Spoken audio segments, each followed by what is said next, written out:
Good evening, folks, and welcome to Russ Explode Studios. Tonight we are going to talk about awesome group of comics, and I'm really excited to talk to Jim today because I've never chatted with these guys before. I happened to come across the project online and reached out to them to talk about it. So I'm really excited to talk about them and their inspirations. As always, we're going to start off talking about our sponsors for tonight. We have Codex Entertainment LLC with Luis Torres. Please check out Lily the Demoness, Whispers in Necropolis, and Ace and Starlet, as well as Nebula Pearl. Later on this year, there will be VR XOXO, which should be launching late October. There's a link in the description for that, so go check it out and get notified. We have 183 Degree Studios with Alfred Trujillo, Dooby Dooby Doo. Hey, Jack, what's going on, buddy? And Miss AZ Power Girl, Kara Nicole. You got the links to both of their Patreons above, where you can check out all their art and their photo shoots, as well as 183 Degree Studio, where you can check out all the original art that they have to offer, some of the prints they have, and whatnot. We also have Doris Jones Labor of Love. Please go check it out. She has a special running on right now. If you get an 8x10 black canvas with neon acrylics, she's only charging $75. There's also a piece on the Books for Kids charity auction, which she has for 150, which is a discounted price for a standard 8x10 acrylic commission. You can get a custom character, you can get a mainstream character, or you can get something abstract, whatever you want. So please check that out as well. And her website is in the description where you can go check out that special on the $75 black 8x10 canvases. We have Naughty Fairies with Miss Wendy Steen Shaner. Please check out her Etsy link, as well as the project that will be dropping later this year with a story written by me. And it will be Luna Tales. It'll be an anthology project. Right now, there's 10 stories by 10 different creators. It should be launching later this year, and if she's not able to launch it by then, it will be launching early next year. So please look forward to that. We have Hazzum Productions with Rodney Fike and the Art of Rodney Fike. Please check out Pitter Patter, as well as Peanut Butter and Jelly and Roadkill Rampage. Roadkill Rampage issue 2 will be dropping here shortly. There's a link above in the description. You can click that to get notified and check it out. Roadkill Rampage 1 was a lot of fun. I have it. If you don't know about it, please go check out the review. You can find that on YouTube or on my Facebook page. Check out the review on it. I show off some of the book. It is a great story.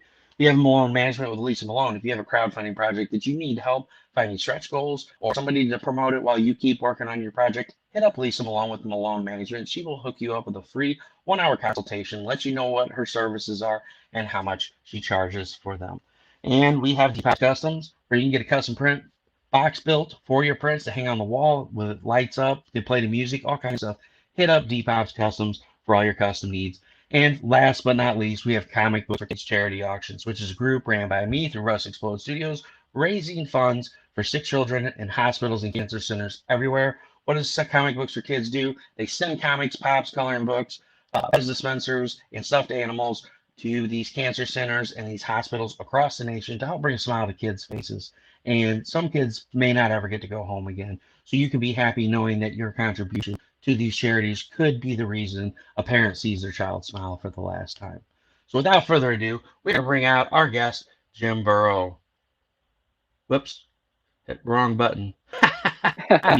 What's going on, Jim? How are you doing tonight? Pretty well, pretty well.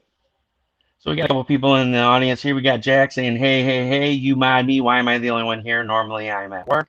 And we've got Terry Horner Schiffman. Thanks for joining in, Terry. I hope you're doing well and you're feeling okay. I seen you said you weren't feeling good earlier. So thanks for stopping by. So I'm excited to have you on. You know, I was scrolling through Facebook. I found the project. And so I reached out to Simon. And, well, that's not his real name. But I reached out to him and I was like, hey, you want to go on and talk about this project? You know, I'm always looking for new creators, new people to bring on, talk about their inspirations and, you know, how their stories begin. And he said, hey, Jim, I'm busy. Can you go take the wing for me? So we talked and I was able to bring you on here tonight. So I'd like to talk, you know, about kind of how, you know, you started out in comics.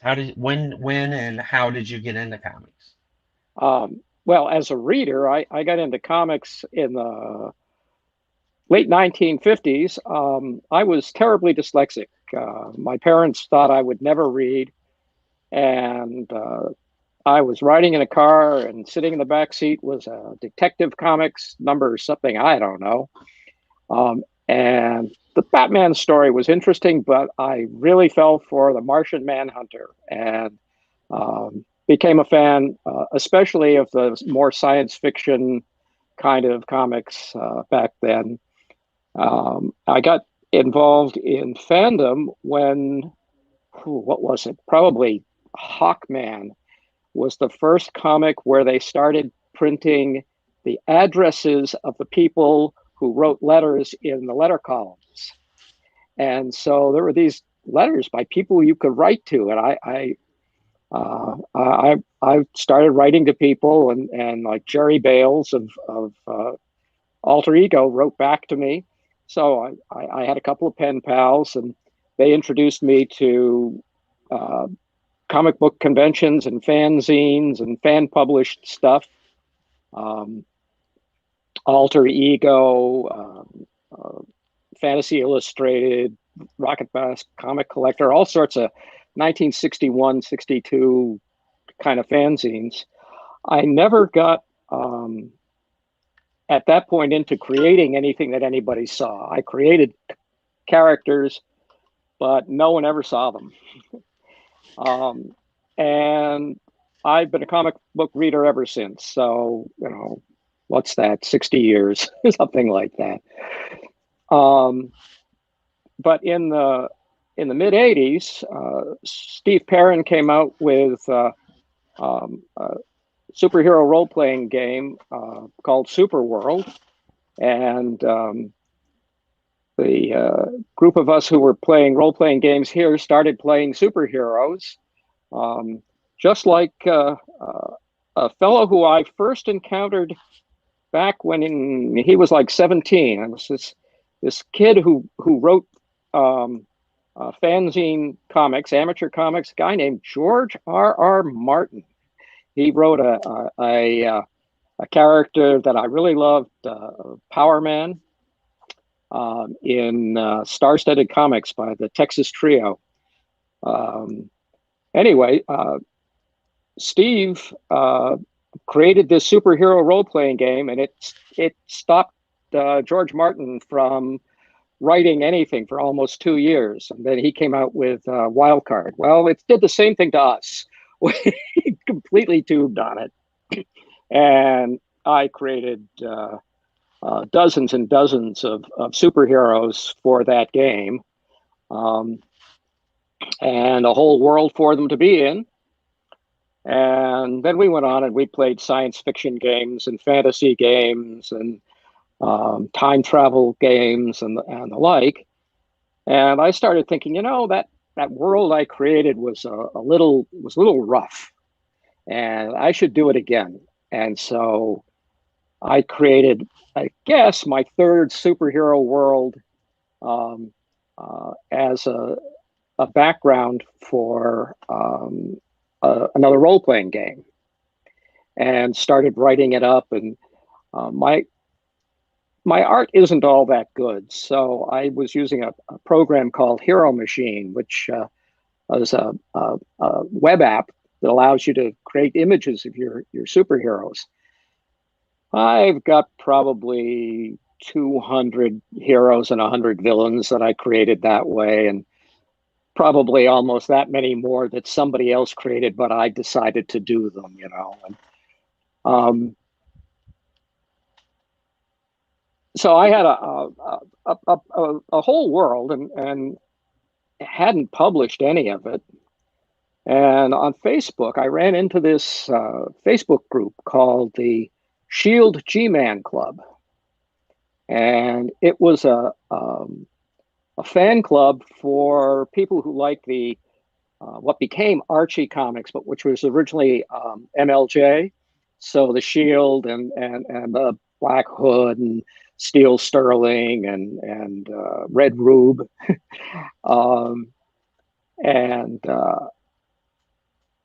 The weird thing about it was that the guy who was running it, a guy named Rick Offenberger, the reason he picked the name, the Shield G-Man Club, was that was the name of the fan club back in 1947 that was run by Archie. And if you sent them 2 cents, they would send you an ID card and a badge. And Rick was way too young to have ever been a part of that. So he created his own club, and he printed up his own badges, and he made his own pins, and he made 200 of them, and he started giving them away to people. And so we ended up that if you sent him two stamps, he would mail you, where are we? He would mail you trading cards, right? We got trading cards, and he would give you your own Shield G-Man Club ID card. There we go. And then you could get... That's awesome. And he gave you out buttons. And he didn't just do that. He did new buttons every year and new trading cards, and new ID cards every year. And then this other guy thought that was such a good idea. He did a really, where are we? He did a really beautiful pin. I don't know if you can see this. This is an enameled pin. That is nice. Croissant pin. And that, I mean, double pin back. It's really beautiful. He made 80 of these and gave them to Rick. And Rick gave them away. So if you sent 2 stamps, he would send them to you for free. And I looked at this and I said, wow, this guy's spending all this money making trading cards, making IDs, making badges, and just giving them away. And you can look at it 2 ways. One, he just gave it away to make people like him happy. And the other was he gave it away so that there would be a Shield G-Man Club, and he could be a member, and he always wanted to be. But yeah, regardless of whether you think of him as just a little bit eccentric, or you think of this as just putting good in the world, it really struck me. So I started participating, and he had this series of faux covers that he was producing. He would come up with an idea, and there was this artist named Mitch who would draw the cover, and then he would write a whole description of what happened in that issue. They did 84 issues of a comic that didn't exist. It only had covers, called Agent Shield. And it was a fanish thing. So he decided to have fun with it. And his Agent Shield, his secret identity was Simon N. Kirby.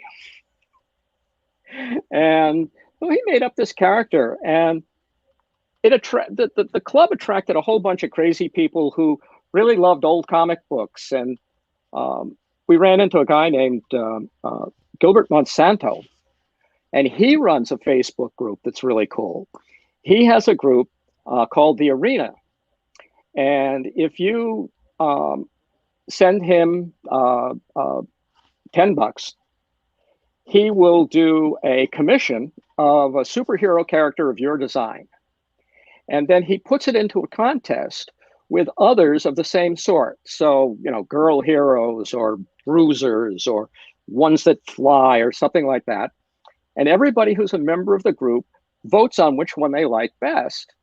And the 2 that they like best, he makes a cover illustration for them. And so you get them. And it's open to anybody. So a lot of fans just make up fanish characters, but some indie developers get publicity for their indie comics by running the heroes from their indie comics in there. And he gets just all these commissions, which are dirt cheap, but at least he gets a lot of work. And so again, you have this guy who's just making dozens and scores of people happy by creating this wonderful artwork of things that they made up in their heads, and making. Now, Rick makes no money on the ID cards and the pins. Gilbert actually makes money, and also he makes connections. I mean, there are any number of people who are indie comic producers who've gotten to know Gilbert through this scheme of his.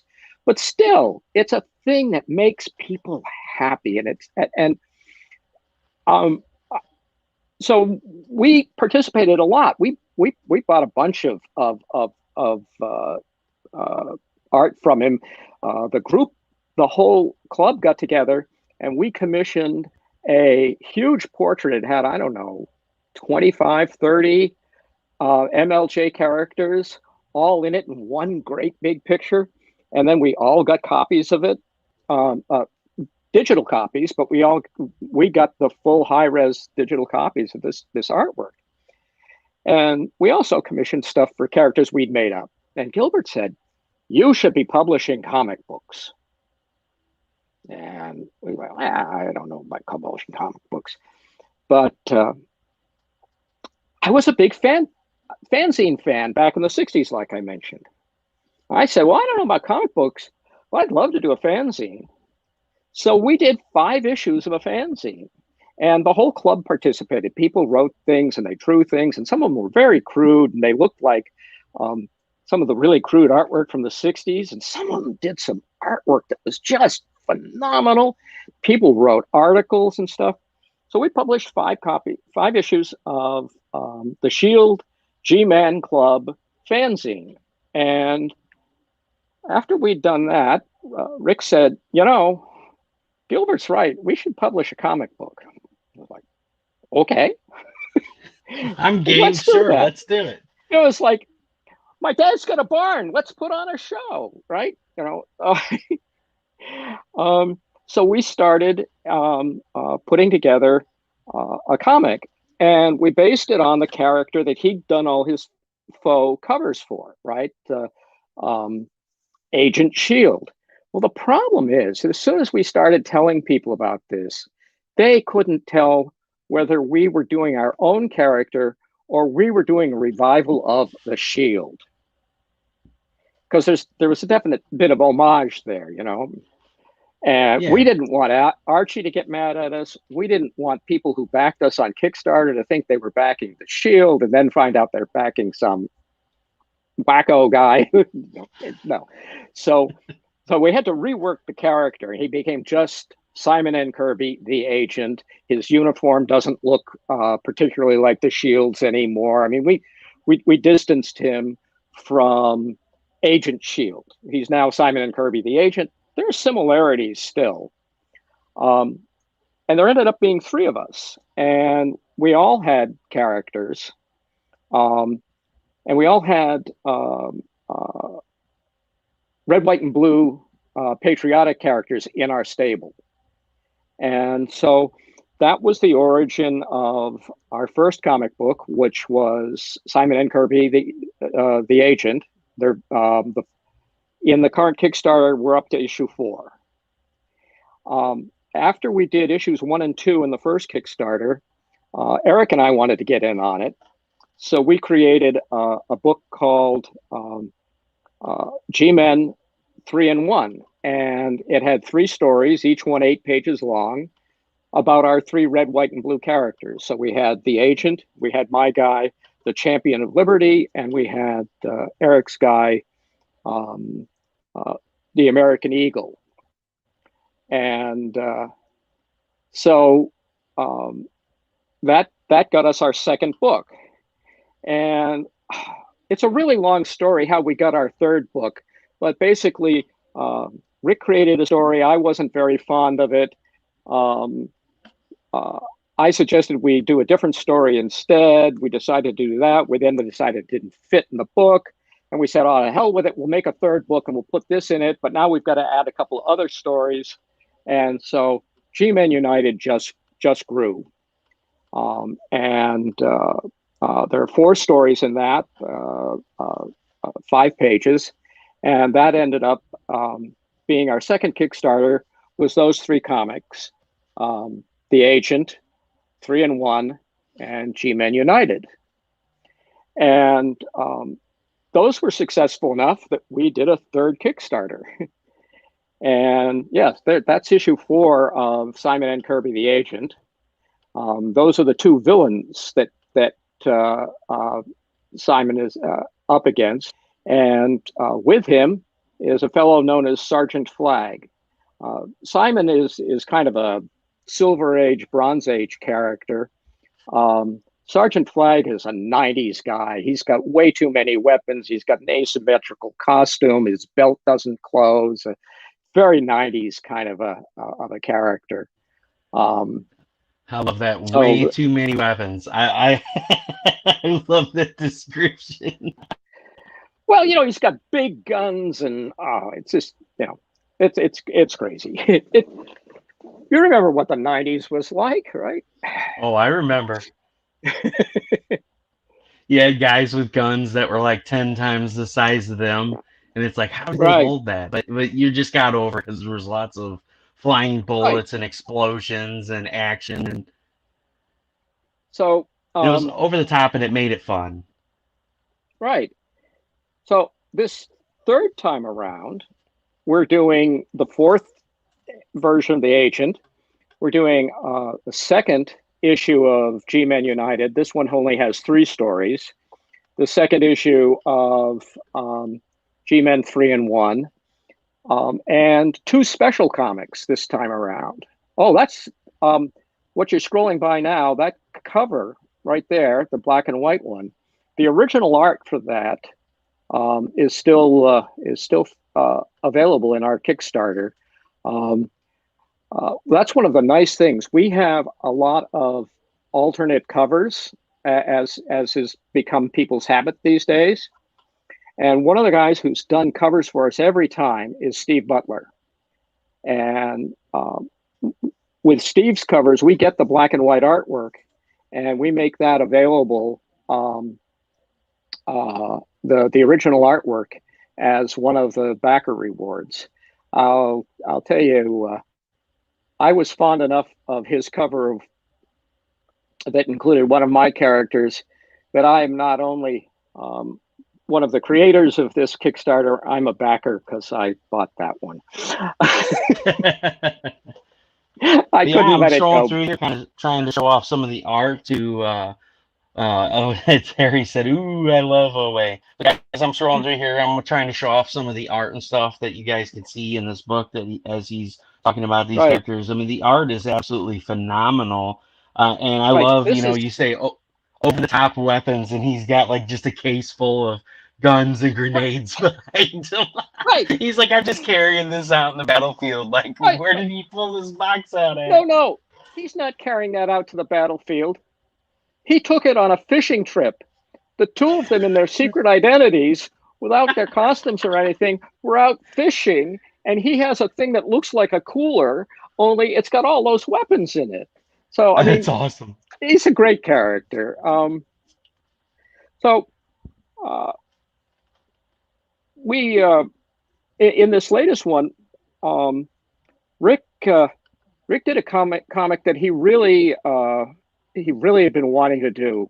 One of his characters is a fellow called Judah Maccabee the Hammer, based on the character, the biblical character from Jewish tradition, Judah Maccabee, and so he wanted to tell the story, the biblical story of Judah, and he and his rabbi wrote this comic book telling of the story of Judah Maccabee and the origin of Hanukkah. The one thing is that Judah in this wears the superhero outfit that he made for the modern day superhero Judah. So, other than the fact that the real Judah probably didn't wear a superhero costume, this is Rick and his rabbis shot at an authentic version of Judah. Well, to go along with that, we decided that we needed a holiday special, a Christmas special, and so we have a book that is the Christmas special, and it's got a bunch of holiday themed stories and artwork to round it out. So we have 2 special comics and our 3 regular zines. And it's just been a lot of fun. I have 2 characters of my own. You asked about me. In 3 and 1, actually, I have 2 characters. In the first comic, I used both my red, white, and blue character, the Champion of Liberty, and a character that I created for a novel I wrote. Let's see. if you can flip back to me for a second, there's this novel I wrote called The Demon Priest, and hopefully in a couple of months I will self-publish this. The Demon Priest takes place in the same world as our comic books, and it explains how you could have such a weird thing as a demon priest. So that's one of my characters. The other one was the Champion of Liberty. In G-Men United, they say you should write what you know. So obviously I wrote a character that's sort of like the Fleischer Superman, if only he was black, heavy-set, muscular, and female, which actually is not something I know a lot about. So I had to write her as a real human being and hope that she came across as authentic. Oh, there she is. Thank you. That's my character, Outrage, and behind her is her as this so-called Katrina girl, rescuing people during Hurricane Katrina. And so that's my character that shows up in G-Men United. That's right there's the original art that I decided, rather than let the backers buy, I would become a backer and buy it myself.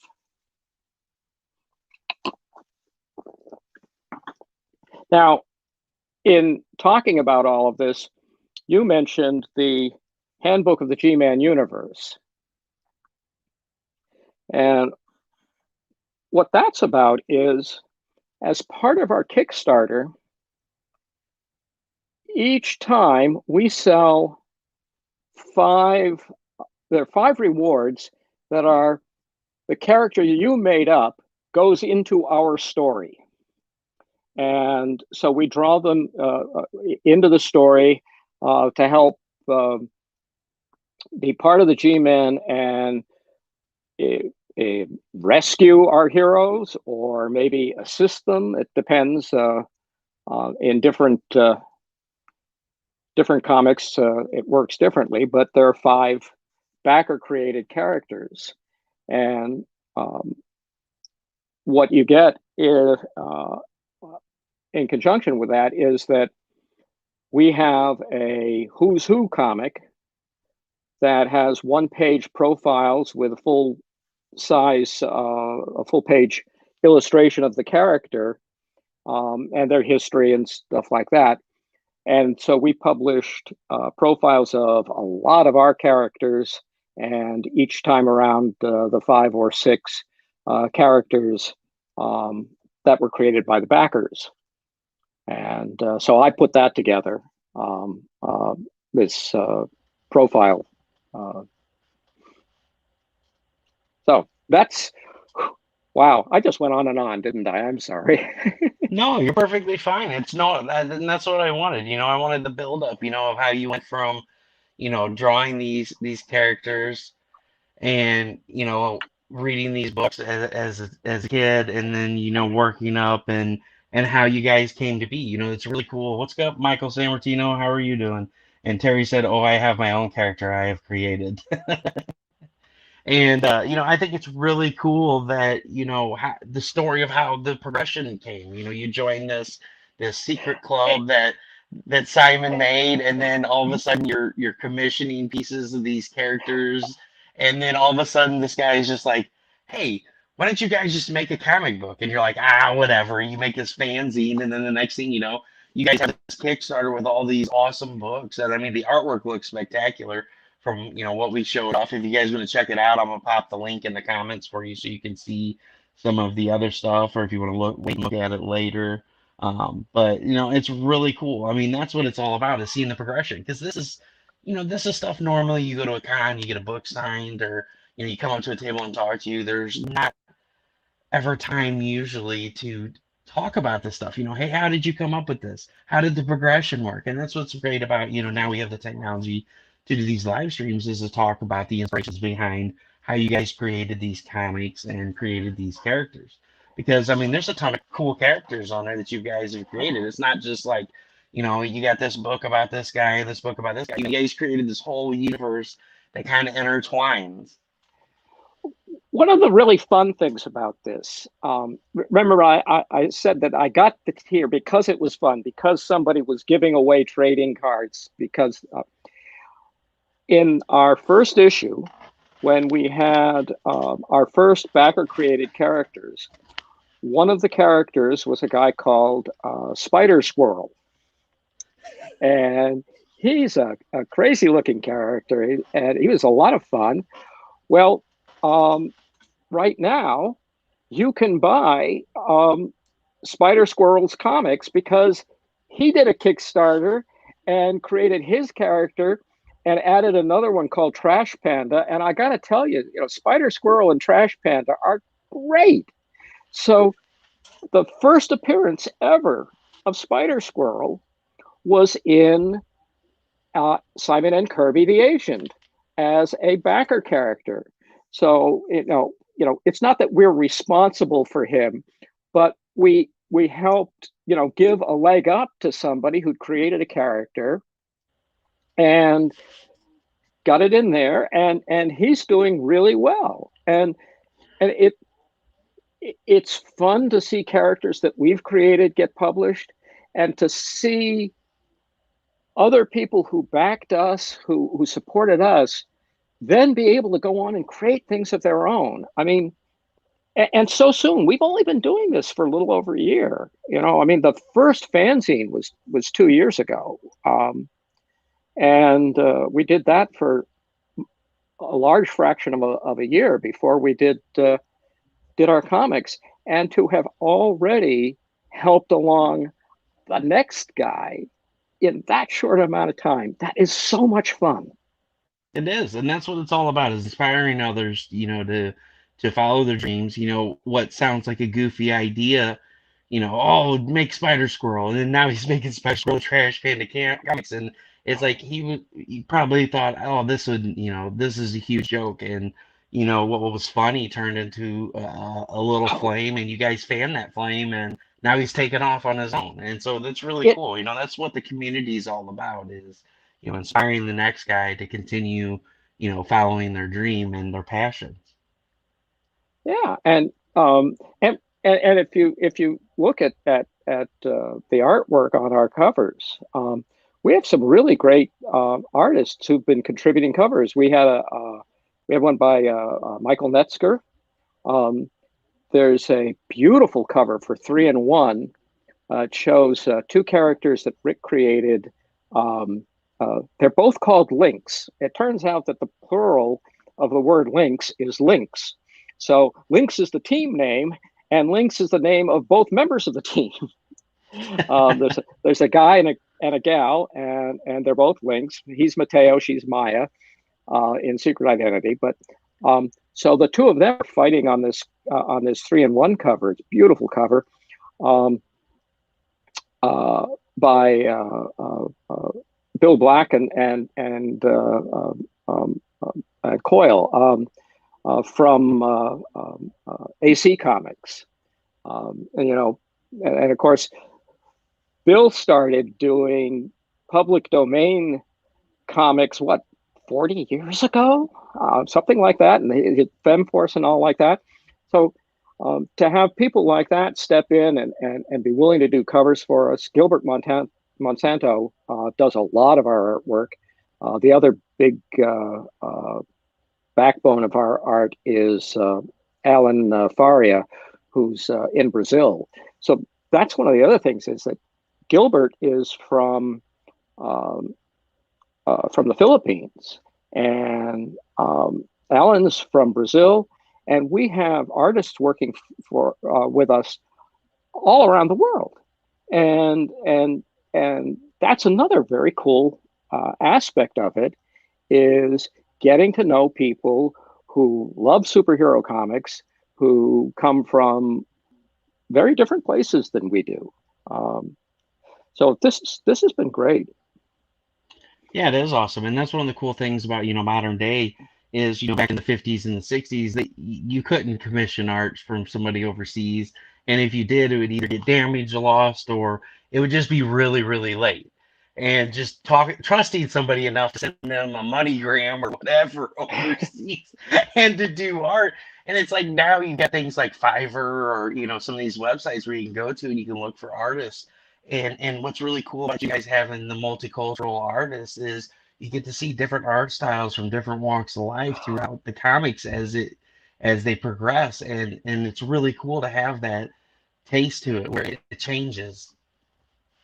I mentioned that one of the characters I created is um, she's a Black woman superhero, and she did a short appearance in the first G-Men United comic.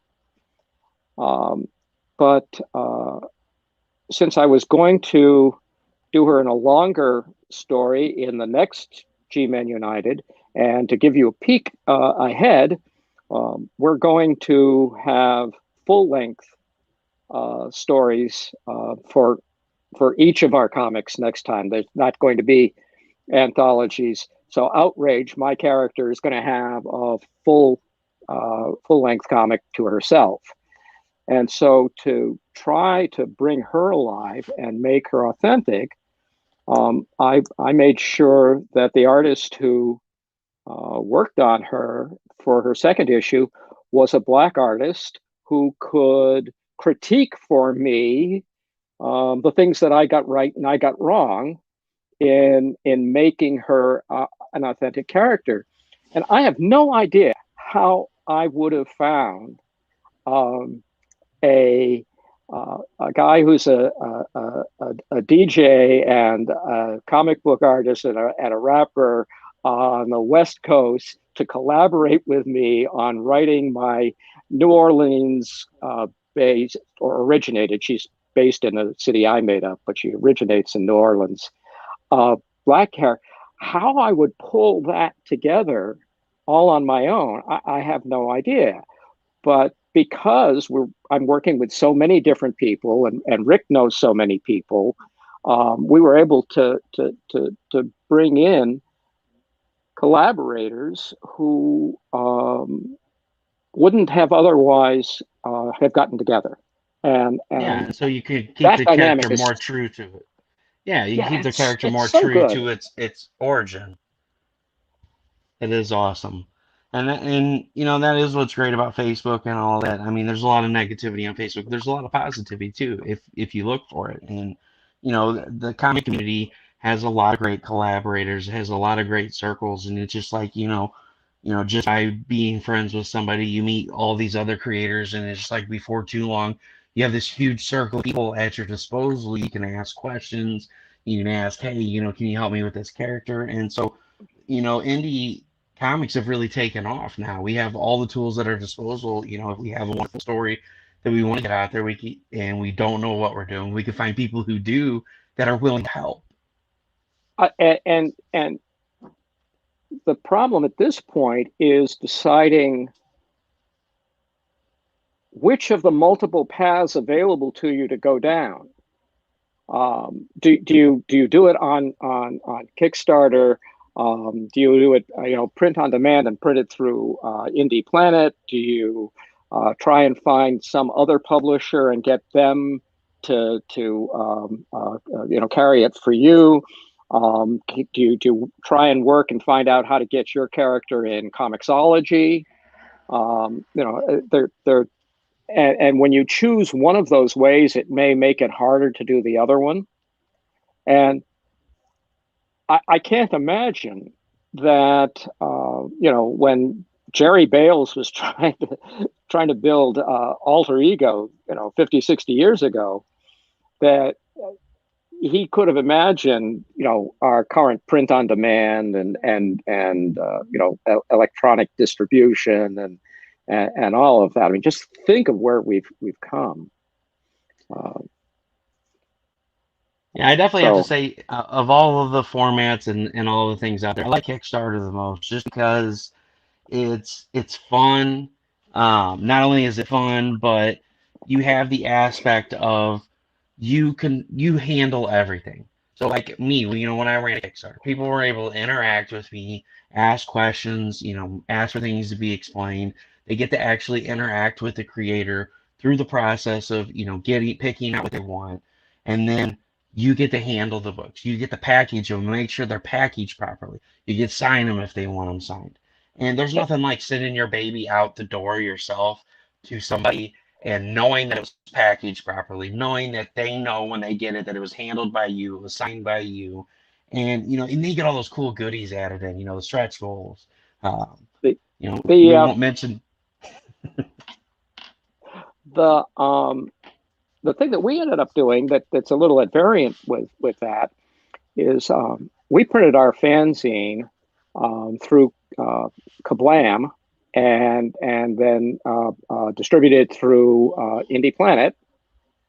Since it was a fanzine, we didn't want to be making a profit on it. We weren't running a commercial thing.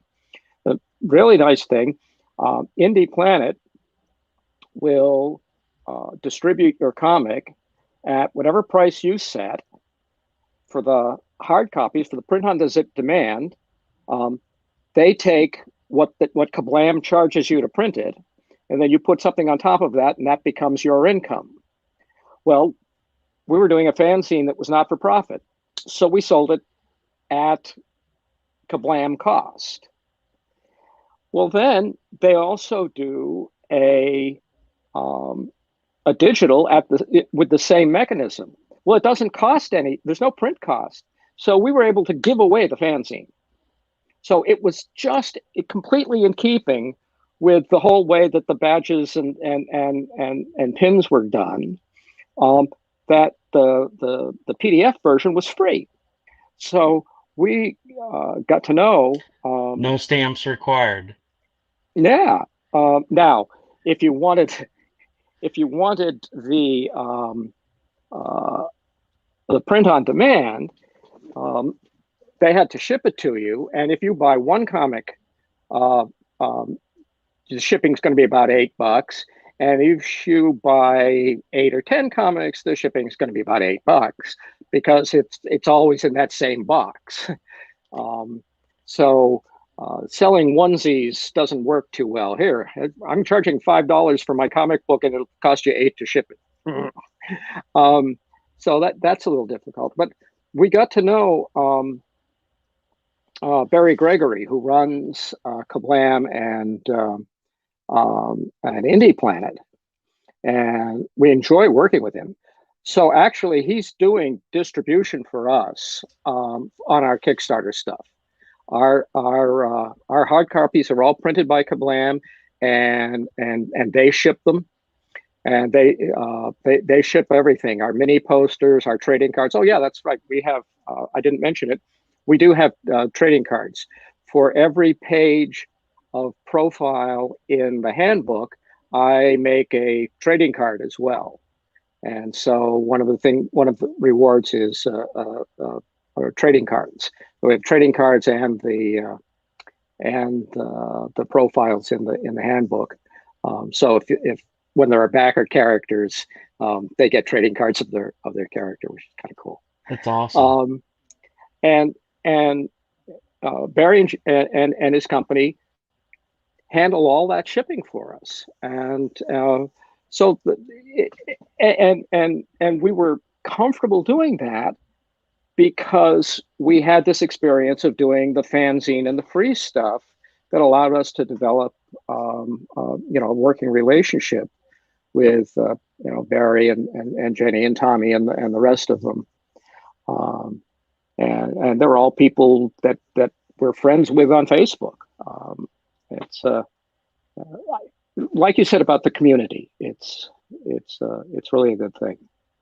It really is. So outside of comic books, what are some of your hobbies that you like to do besides create? Well, my career was in computers and networks and security, and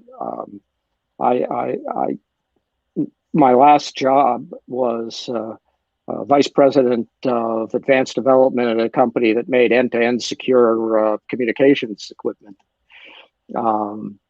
But I retired and needed something to do, so I started writing novels.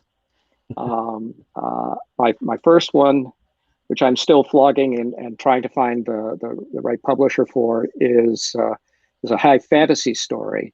You know, the classic story. There's this hero who is the promised one, and there's a MacGuffin, a widget, or something that they get, and once they find the widget, they end up going into the world of adventure, which is full of all sorts of things. And Lord Raglan and Joseph Campbell have cycles that tell you how these stories work and the like. And so that the hero saves the world and then comes back from the world of adventure to their own world, and it improves their life. And that's a standard thing that people have been writing for thousands of years.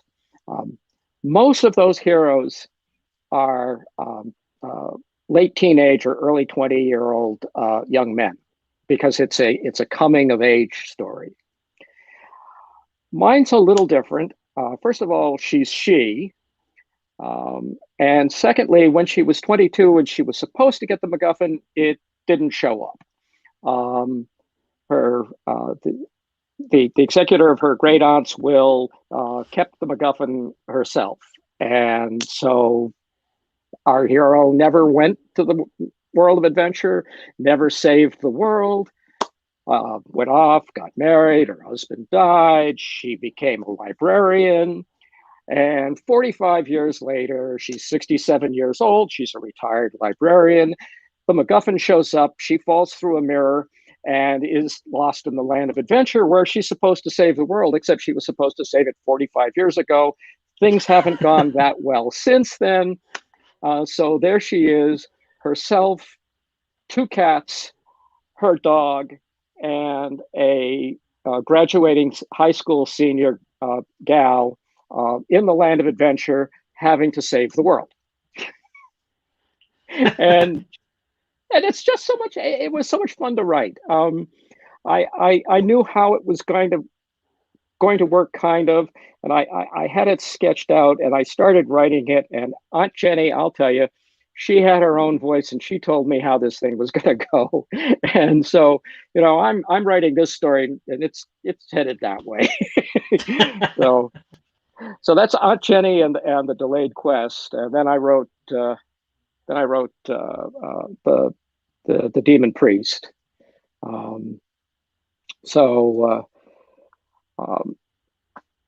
For exercise, I walk every day. I walk 3 to 5 miles every day. So it turns out I live in a small town.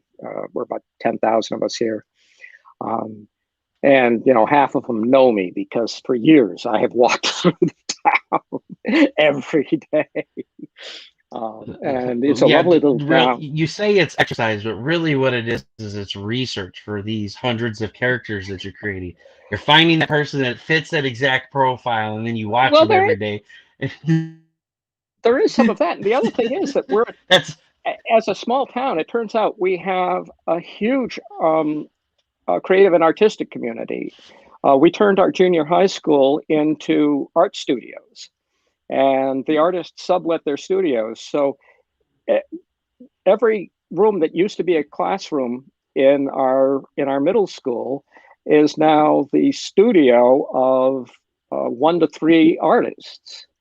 And when that happened, some of them opened galleries downtown, and so it's really helped keep we have a live downtown for a small town. A lot of downtown areas don't survive, and so there's a strong community of creative people here in town. And so, yeah, actually, some of walking through town is research on characters, and some of it is research on creative people.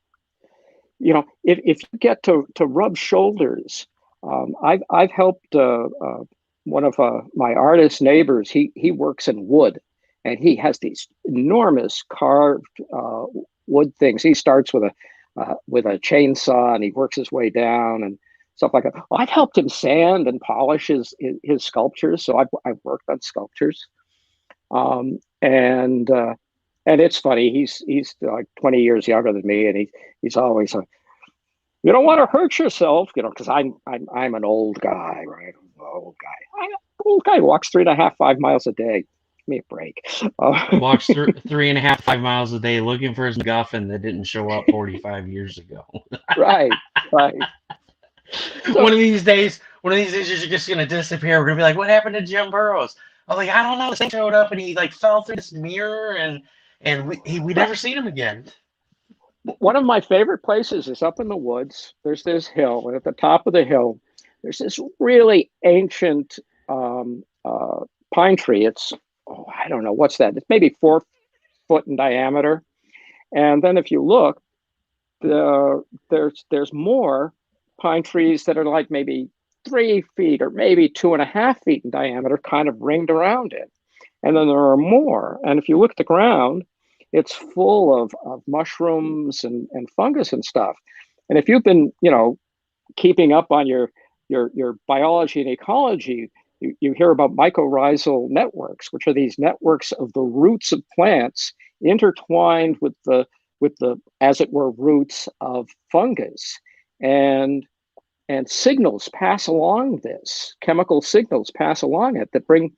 So I think of that big old center tree as a mother tree, and it's part of the intelligence of the whole forest.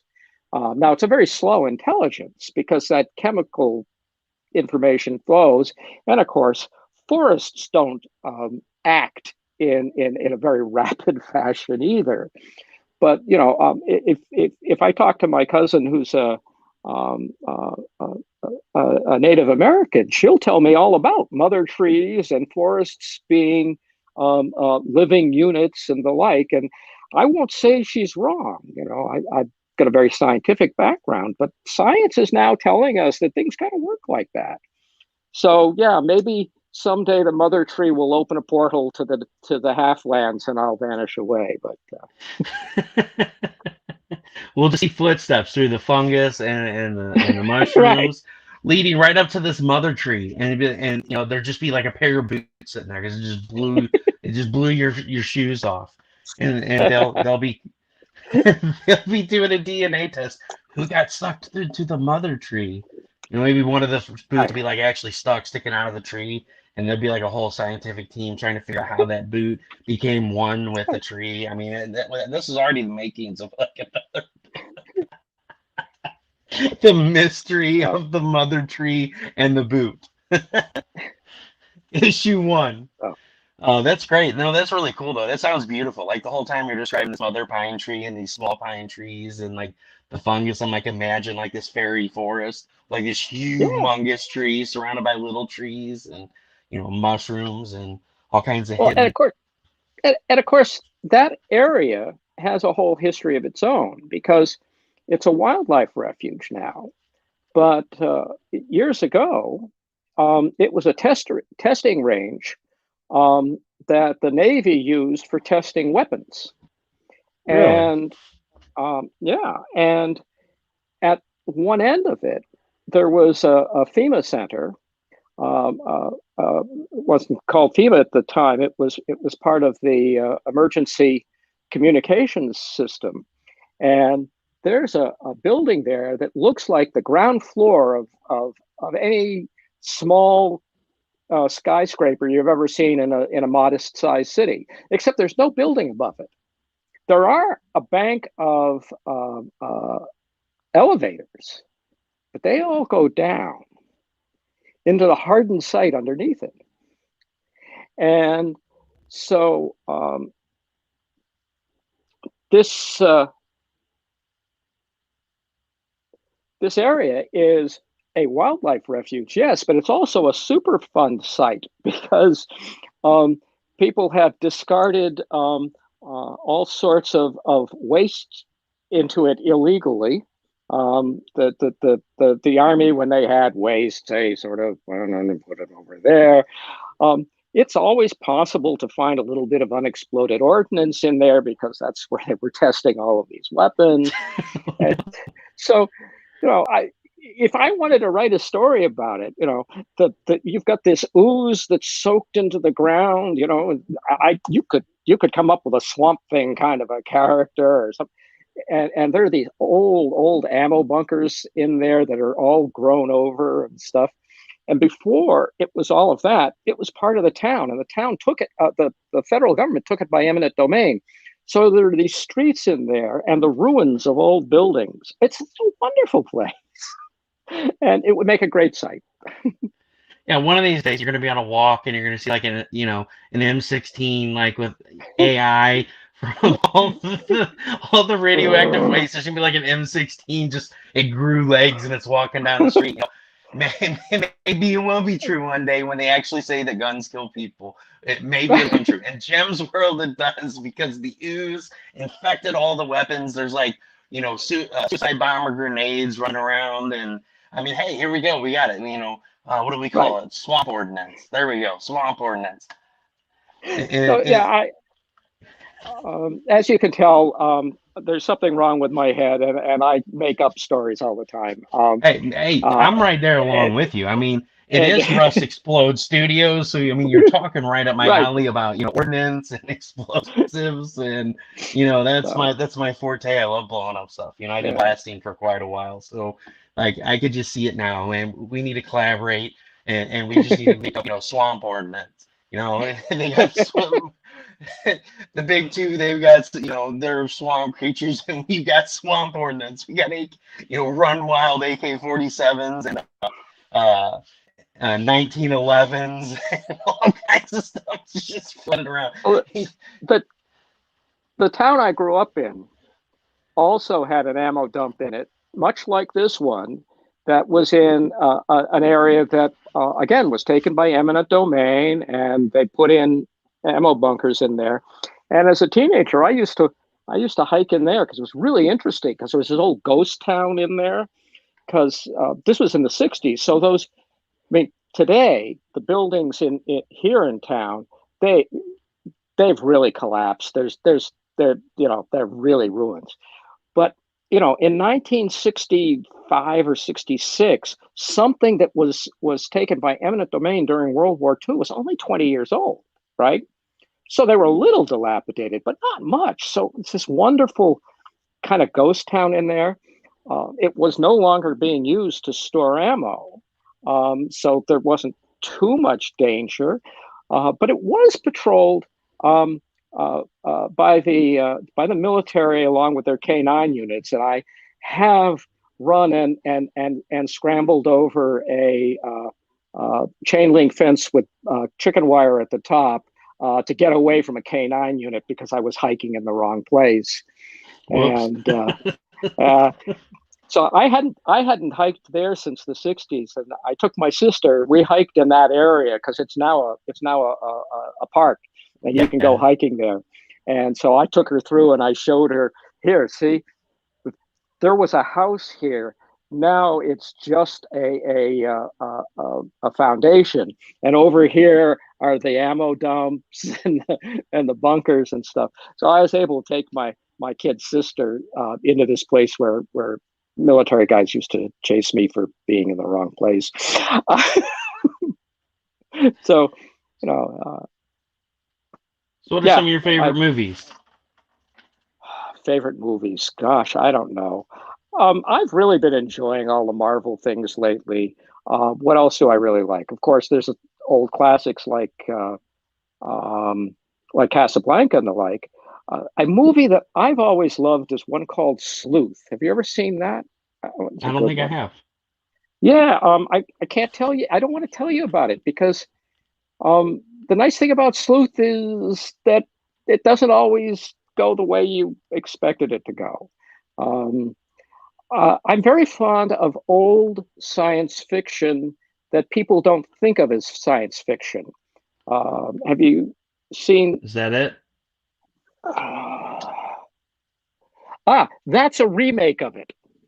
So that's a remake of it. Okay. Yeah. The original also had Michael Caine, but he was playing the other role. So the role that Jude Law plays in that, Michael Caine played in the original. And I'll have to check it out. I'll find the original and I'll have to watch that. I've never seen that. Do you know Do you know the man in the white suit? It's an Alec Guinness movie from long and long and long ago. And Guinness plays this guy who is a scientist, and he invents a fabric that dirt can't stick to. Nothing can stick to it. It's impervious.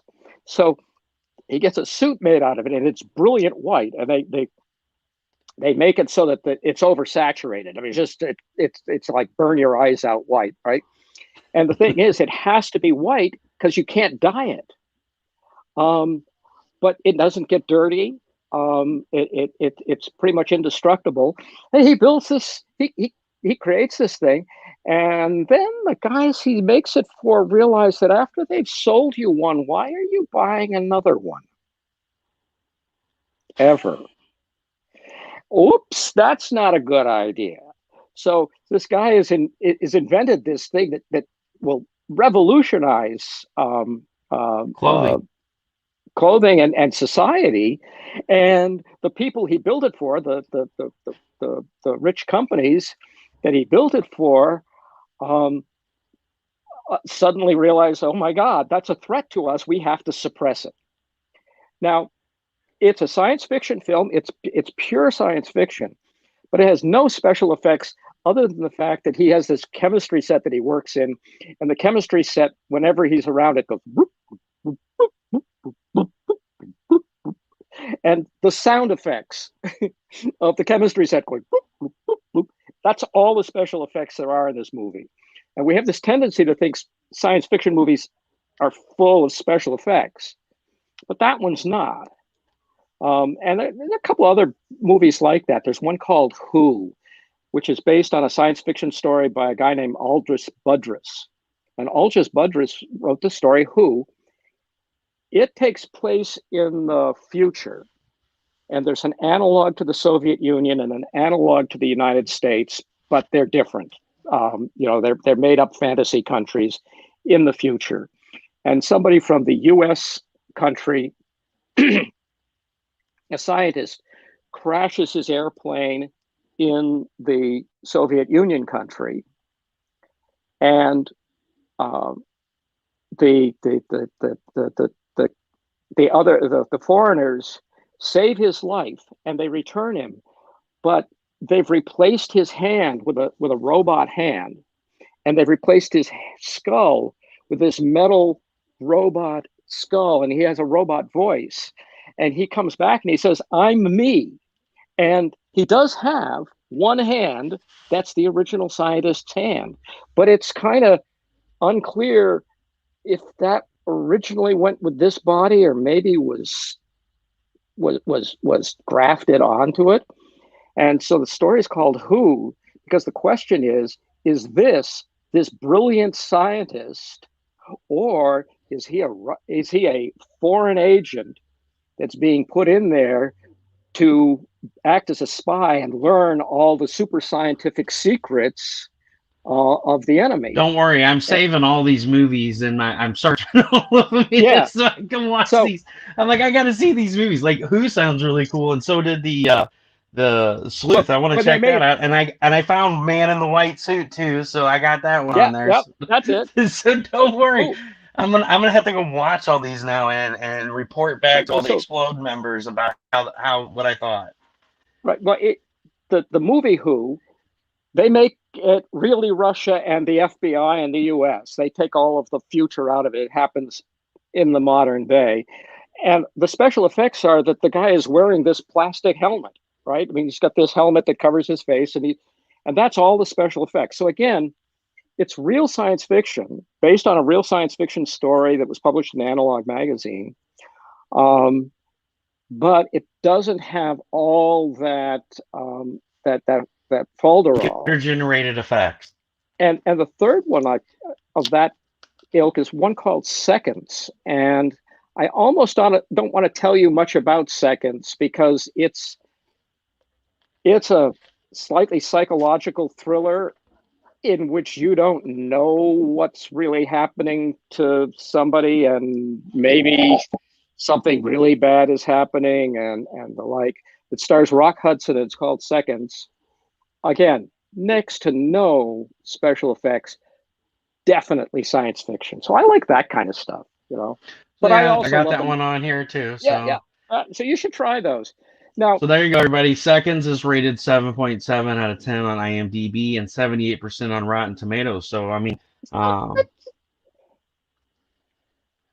hey, you know, I will so try anything once. And I like the older sci-fi movies. You know, it takes me back to the day, you know, when I would go to my grandpa's house and we would sit down and we would watch, you know, the old Hulk TV show and, you know, uh, Star Trek, not the Next Generation, but the old Star Trek, the original Star Trek, you know, with Captain Kirk. And, you know, we would watch all of these old movies and what was the one, The go ahead, Human make me feel Fly. old. I'm not trying to make you feel old. Yeah. You know, and I just really enjoyed watching those movies. You know, we watched Knight Rider and Magnum PI and, you know, just all kinds of crazy and stuff today is just not that great.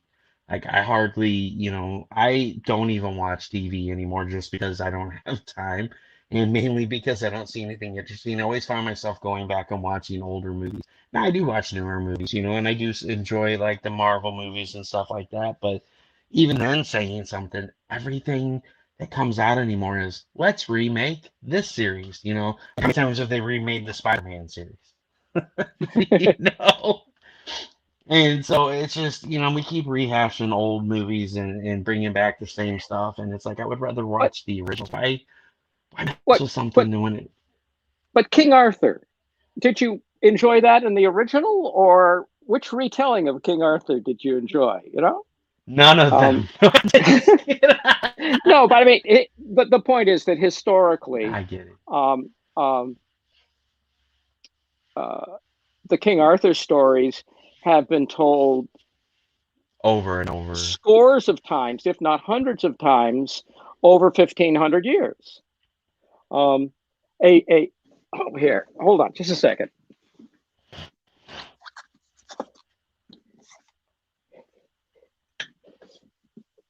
Here's a book, okay, The Memoirs of D'Artagnan. Mm-hmm. It was The memoirs written. of.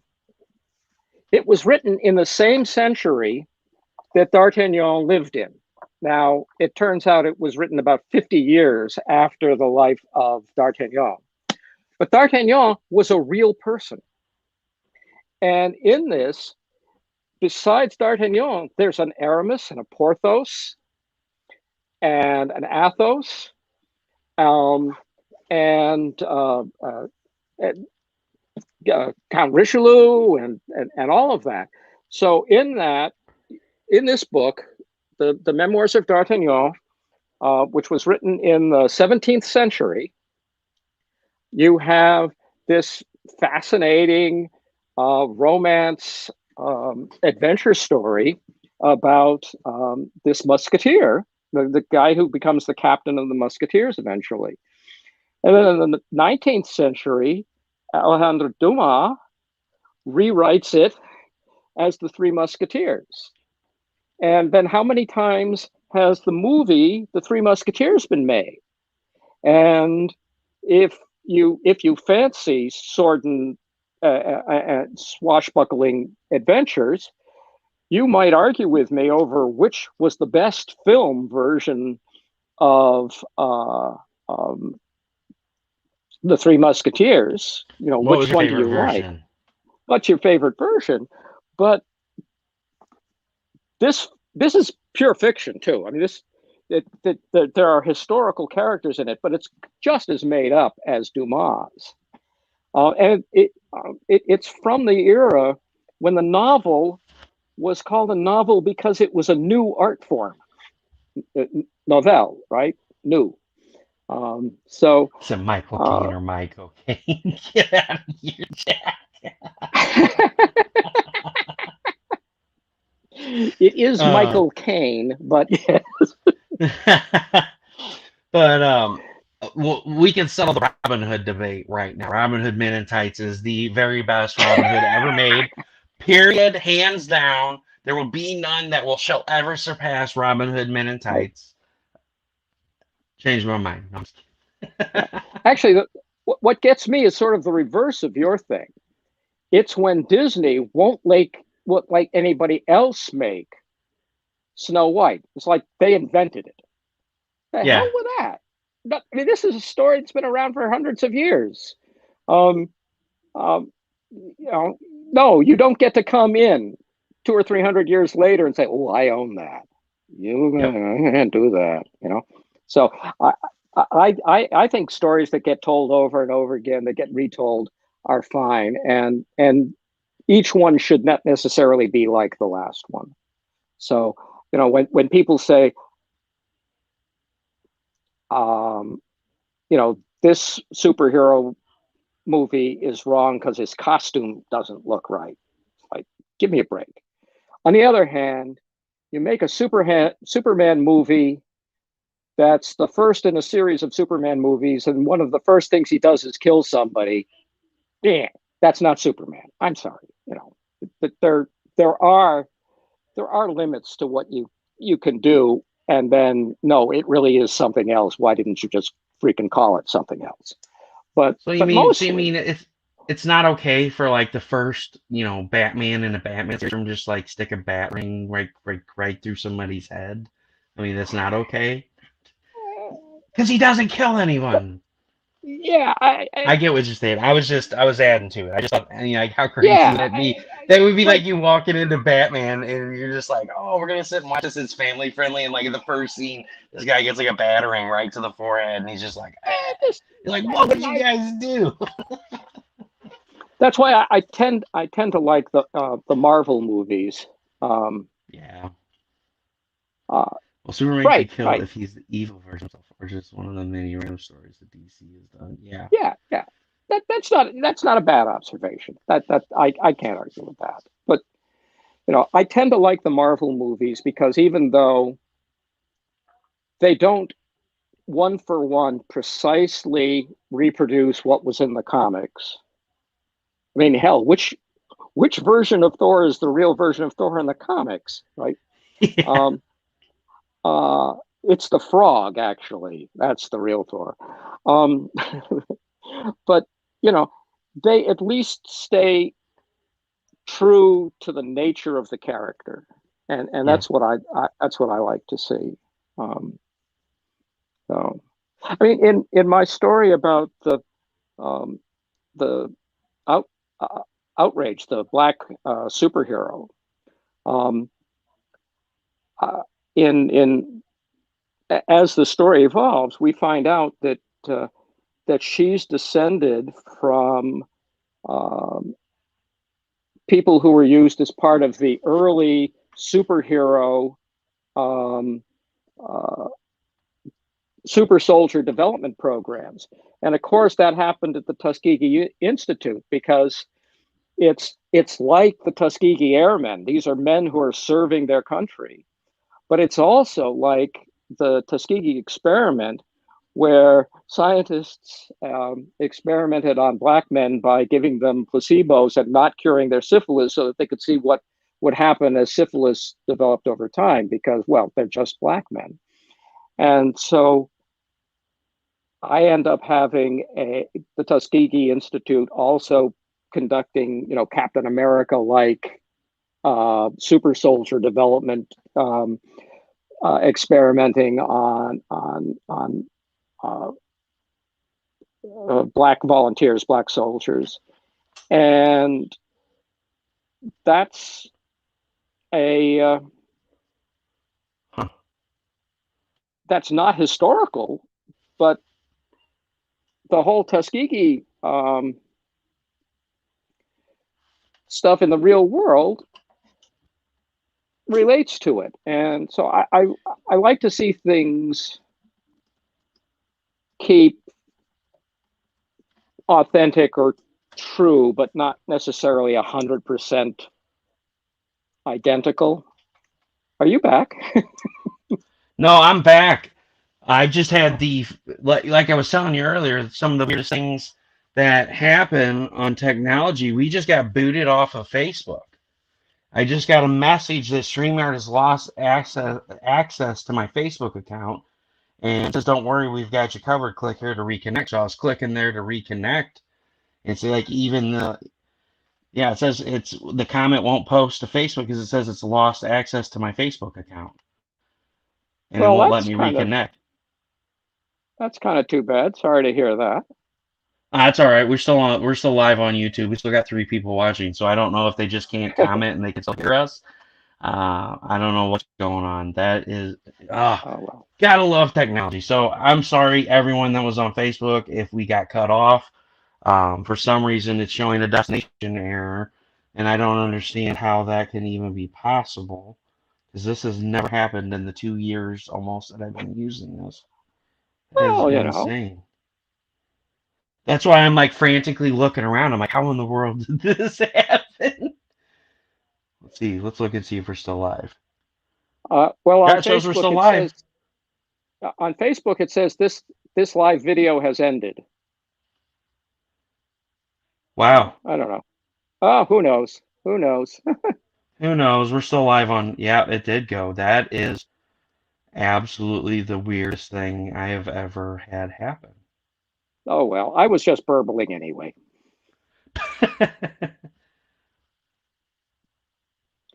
Oh, so those are the kinds of things that I like. I like fantasy. I like adventure fiction. I like retold stories that are authentic to the old way of telling them, and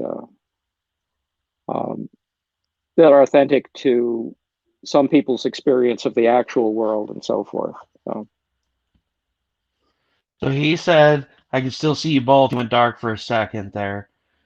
And it is live again on Facebook. So Oh, whatever good. Facebook must have had an outage. Now we're just froze up. We're not moving. We're both frozen. Somebody's gonna come back in and be like, "Wait, they're still alive," and then we're gonna be like, "We're gonna be frozen." This is too much. Oh my goodness, technology So, at its finest. But it is coming up on 9:20 anyway. It has been such a pleasure to have you on, Jim. I love the stories. I love the way that this project has come together. Guys, there's only about 60 hours left on this project, so please definitely. oh Oh, yeah, I'm still moving, Jack. And Jack just messaged me. He said you're only frozen on your end. You're still moving for me, so oh that's a good good. thing. So apologies for anybody that was watching. Facebook had an error and they totally glitched us out of StreamYard and kicked us off. And then now we're live again, even though it said it ended. So don't ask me. But guys, definitely there's 60 hours left. I'm gonna pop that link in here one more time. Hopefully it pops up for you guys on Facebook as well. Please check it out. There's a lot of cool art on there. Like he said earlier, there is still 2 original art covers available on the tiers. It's still not showing to Facebook, so I will go on and add it from my phone. Okay. Um, Um, I mean, we're being modestly successful for a micro publisher. We would love more audience. It would be way cool. I've got a couple of projects um, in the fire to expand what part of comic history and fandom I'm experimenting in, and who knows, maybe a couple of months I'll have a story for you to cover that'll be fun. Um, Not ready to open the kimono on that one yet, but no, absolutely. I am always available, and we can talk more stories because I'm sure you have plenty of stories that are fun. We can talk some more about this swamp uh, ordinance. We laugh, but it's gonna be like Spider Squirrel. Like, watch, in like 5 years, we're gonna be on here talking about swamp ordinance. It's gonna be like it's gonna make yeah, millions. right. So I mean, the, the coolest thing of all of this is getting to know people like Barry Gregory, he's besides being um, running Kablam and Indie Planet, he runs his own set of comics, and he's been taking some public domain characters and really bringing them to life. He started with uh, John Amen, the Amazing Man, but he's been doing the Miniature Man. He did Phantoma. He's got a wonderful, funny man that's just delightful. And Will Minio has done some great stuff. So there are all of these other people who are doing really beautiful indie comics that I'm just enjoying the heck out of, and getting to know the people who are doing them. Um, uh, uh, I've spoken mostly about Rick and me. Our partner Eric, he's the guy behind Indiversity. I don't know if you know Indiversity, but that's a fun project.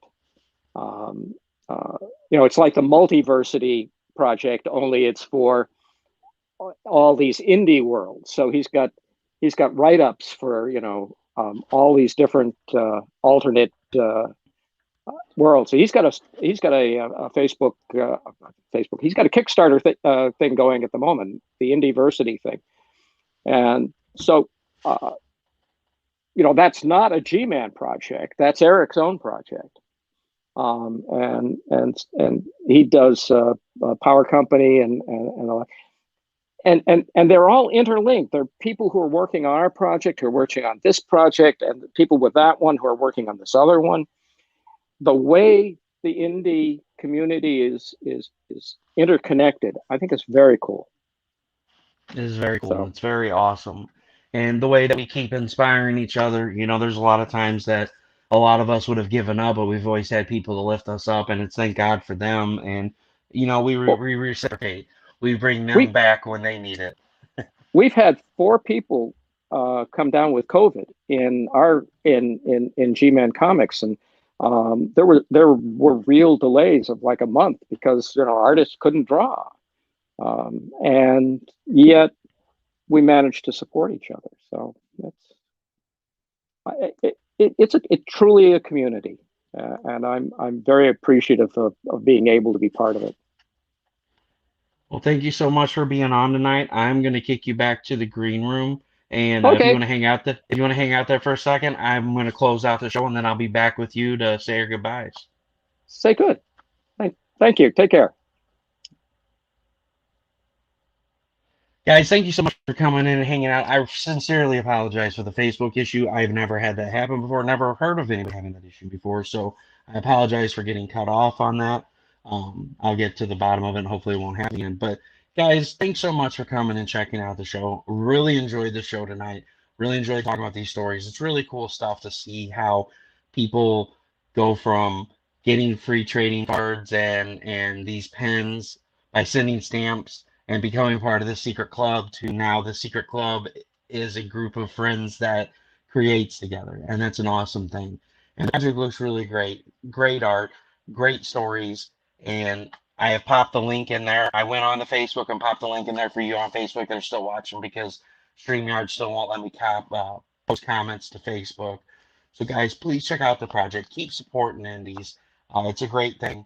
I will be live again Saturday for Blastcast #2. So guys, if you want to be on, whether you're a creator or not, we're bringing on all kinds of people just to chat and have a good time and talk about stories and what our favorite books are, whatever we talk about.